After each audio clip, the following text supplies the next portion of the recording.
What is up, you guys? Welcome back to the channel. Coming at you with yet again another perfume experience. And for today, continuing with the Maison Francis Kurkdjian theme, I have for you none other than Grand Soir or Soiree, if I can get the camera to focus. Okay, so what we will be doing today, you guys, as per usual on this channel, is we will get into the inspiration, then we will get into the notes, and last but not least, we will go through the perfume experience so I may share with you my thoughts and just my thoughts.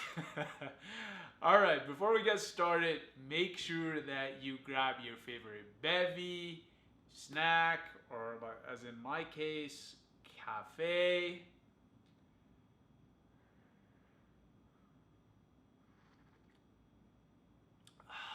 Oh, yeah. Sit back, relax, and enjoy the awesomeness that's about to head your way. All right. So, Grand Soir et de Parfum. I like to pretend that I'm French or I know how to speak French. All right, inspiration. Grand Soir Maison Francis Kurkdjian et de Parfum invites you to perfect your allure and don your most beautiful effects. Lose yourself in an endless night and enjoy the never ending brilliance of an evening in Paris when bridges and monuments glow as though lit with 1,000 lights. Majestically displayed against a twilight sky carried by the warm vanilla of benzoin from Siam and tonka beans from Brazil, rattled by the deep darkness of cistus resin from Spain. This ambery fragrance dresses the skin with vibrant notes as you lose yourself in the energetic pace and mystery of a meandering night in the city of light. All right. So that was for the inspiration, short and sweet. So as you guys can see, it is being pushed and marketed as an evening wear scent, basically a party scent if you wish. All right, let's go into the notes. Tonka bean from Brazil and Venezuela. This precious raw ingredient comes from the Dipteryx odorata, a tree endemic to Central America and northern South America. Local people have to go into the jungle to pick its ripe fruit once fallen to the ground. After macerating in alcohol and dried, it delivers its kernel, a wrinkled black bean, the tonka. It gradually develops its flavors, including those of its main aromatic molecule, coumarin. Powdery, almondy with a freshly mown hay effect, tobacco, slightly honeyed and smoked. Its gourmand facet evokes a slightly vanilla-scented and sweetened shortbread tart. Its absolute, obtained by volatile solvent extraction, is one of the most sensual base notes. Alright. Next we have Vanilla Amber Accord.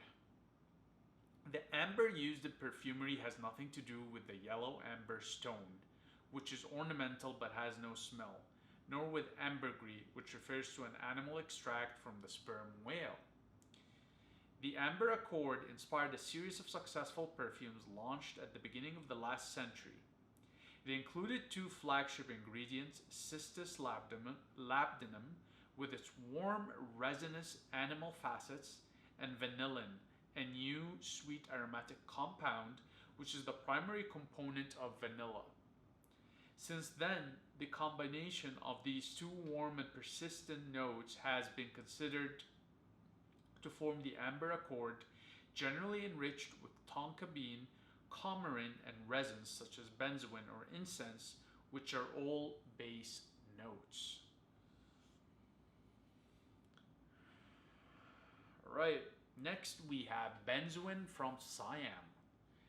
The resin of Styrax tonkinensis, endemic to Southeast Asia and more specifically Laos, is obtained by notching the trunk of its tree to make it cry. Once in size, the tear is thus collected from a whitish liquid that turns amber yellow as it solidifies. 6 months later, classified according to its purity, this gum is harvested, cleaned, and treated. The scent can be extracted by infusion alcohol or by extraction with volatile solvents. The smell of benzoin is multifaceted: sweet vanilla with a gourmand caramel effect, honeyed, syrupy. Its enveloping properties are used as a base note and perfume both Orthodox churches and Buddhist temples. And last but not least, you guys, is cyst labdanum. This wild shrub grows in arid soils around the Mediterranean. When it is hot, its leaves and branches exude a sticky animal-scented gum called labdanum, close to ambergris in high dilution. There are several ways of extracting Cistus ladaniferus. Steam distillation of its branches yields the aromatic, resinous, and woody cistus oil. Extraction with volatile solvents results in the heavier Cistus labdanum absolute, at once balsamy, pyrogenic, and resinous, used in the heart and base of a fragrance. These two products are pivotal notes in chiffre accords and add character to amber accords and oud composition in both women's and men's perfumes. Yeah, that's it for the notes, you guys. So, as you see, it's a very resin-based, amber-based perfume. It is intended so far from reading the description for evening wear.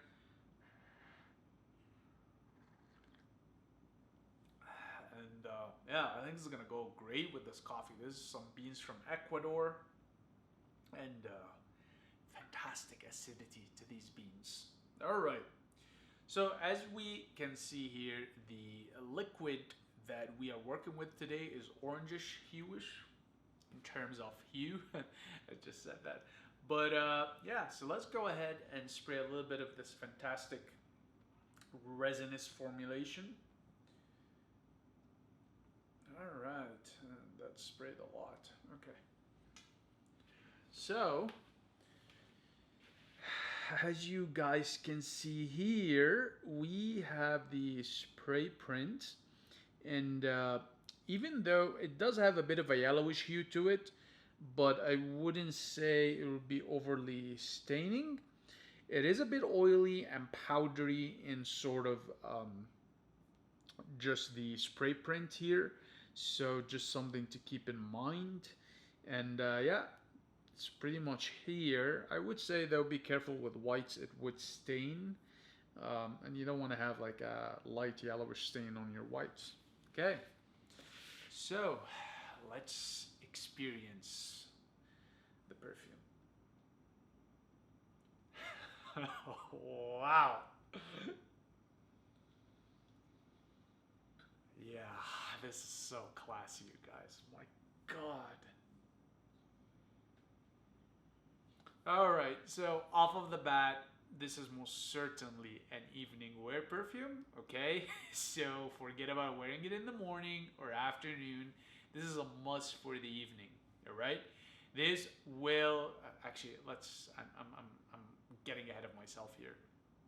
So let's focus on performance. I'm gonna say performance overall with this one is gonna be strong in terms of projection, trail, and sillage. I just find that this house puts very decent performing perfumes.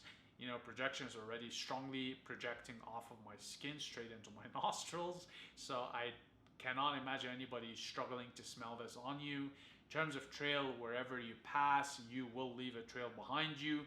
And most certainly a strong sillage, so the scent will linger in a place well after you're gone from that area.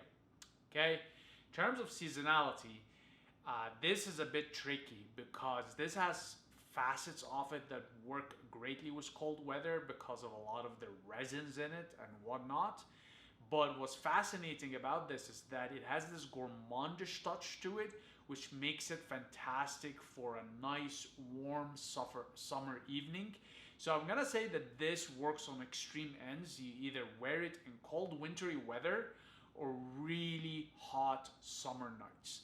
And yeah, it's just fantastic, you guys. And one thing to mention, even though there's a bit of a incensey vibe to this, just coming off of the different resins in it, and as mentioned here, perfuming churches and Buddhist temples, by no stretch of the imagination does it smell like church incense. Not at all. It is such a classy incensey scent. It's very regal in its facets. Think of you're entering a very opulent palace versus a church or a Buddhist temple. So just something to highlight here. So seasonality, either very hot summer evenings or very cold winter evenings. Time of day, we've already stated this multiple times. This is evening wear, you guys. Grand Soir or soiree, if you want to pronounce it that way, just for evening wear.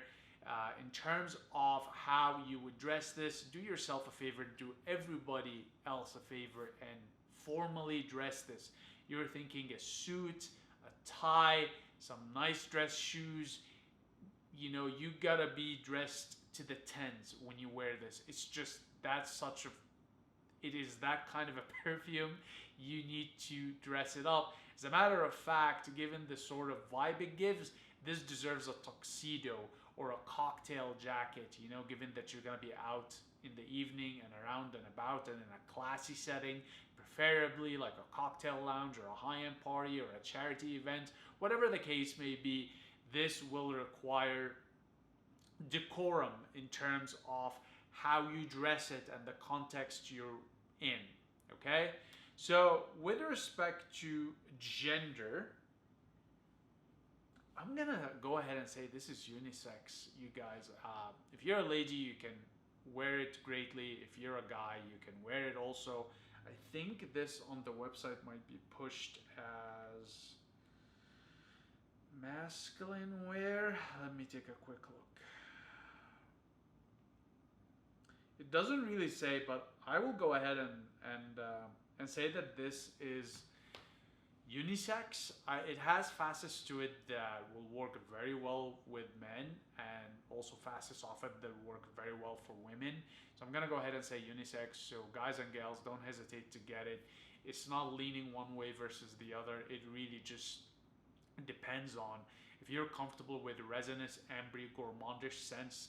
You're gonna be fine with this. You won't have to sort of worry about it being leaning towards one gender versus the other. Now, in terms of the context or setting, like I said, so this is gonna be evening wear. You want to be somewhere like a champagne lounge or a cocktail bar, or perhaps even on a yacht, on a party on a yacht at night. Just off, just settled out of a marina, and you're just partying on the yacht. This is evening wear, you guys. So you want to think party, good time, but in a classy, luxurious, opulent setting. You're not gonna be in a nightclub with this scent. Why would you do that? You would be doing this scent a disservice. It wouldn't be congruent with the context, and frankly, it's just not the vibe for it, okay? This is such a classy and elegant scent. There's an air of refinement to it, and slight regality, but more of a high-end, upper echelons of society sort of a vibe to it. You most certainly would love to wear this in a place like Monaco or Monte Carlo, in a casino or in a high-end party by a pool. It's that kind of a scent, okay? So don't cheapen it by taking it to a dive bar or a pub or just a sketchy, Miami nightclub. It's just, no, no. There are other scents for these settings. That's not that kind of a scent, okay?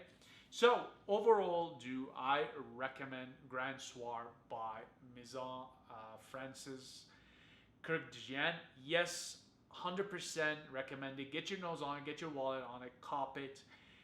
Luckily, you can go ahead and get samples off of the website to tested before committing to a full bottle, so you don't have to worry about investing a lot there.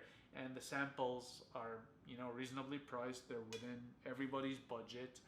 So, with that said, go ahead, give it a try. Let me know in the comments if you have it, if you enjoy it, and if not, why not? If you have any other recommendations in line of it or something that's better in terms of the ambery, resinous, gourmandish scents.